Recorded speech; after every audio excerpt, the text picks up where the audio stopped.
Welcome to the second round in a series of Virtua Fighter Retrospective videos. How do you follow up a game that changed the world? Who would even dare try? SEGA would.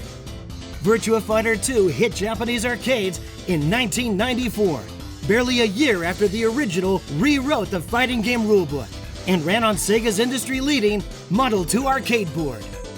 This technological leap enabled Yu Suzuki's team at AM2 to create highly detailed and fully texture-mapped character models, all moving at a silky smooth 60 frames per second. The motion-captured fighters, and Virtua Fighter 2 was one of the very first games to ever use that technique, battling each other in arenas that felt more real than ever before. Each location whisking players away to an awe-inspiring new location, brimming with 3D background details, surrounding them with Sarah's lightning-lit Coliseum, or floating them along on newcomer Shun's incredible raft ride. As you all know, Shun D wasn't the only new competitor to join Virtua Fighter's iconic cast of fighters. Leon Raphael debuted here too, bringing praying mantis-style kung fu to the game. To keep everything perfectly balanced, the original cast all had their fighting styles expanded and refined as well, allowing for more control and deeper tactics than ever before, yet all still performed using the same intuitive 3-button control scheme pioneered by the original game.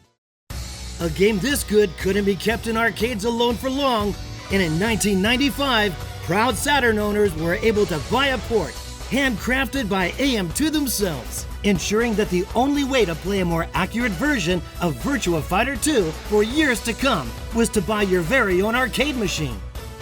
2 years later, the game made the leap to PC, and after that, wouldn't be seen again until 2004, when it appeared as Volume 16 of the Japan-only SEGA Ages 2500 series for the PlayStation 2, an all-new conversion designed to be virtually indistinguishable from the original arcade machine.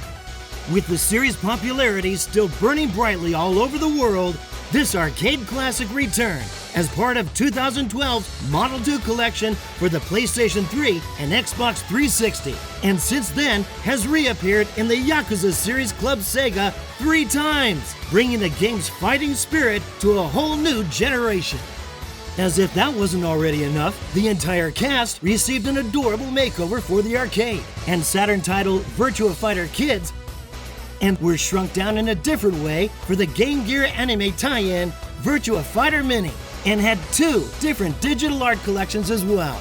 A slick set of CGI renders of the full roster on Saturn, and cute portable portrait packages for Akira and Pi on the Game Gear. There's something else we're forgetting here, isn't there? Oh, that's right!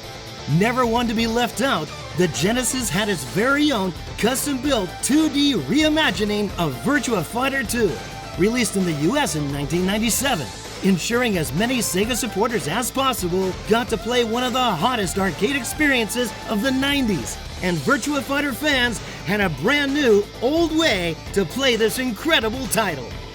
Virtua Fighter 2 didn't just live up to the impossibly high expectations set by the first game.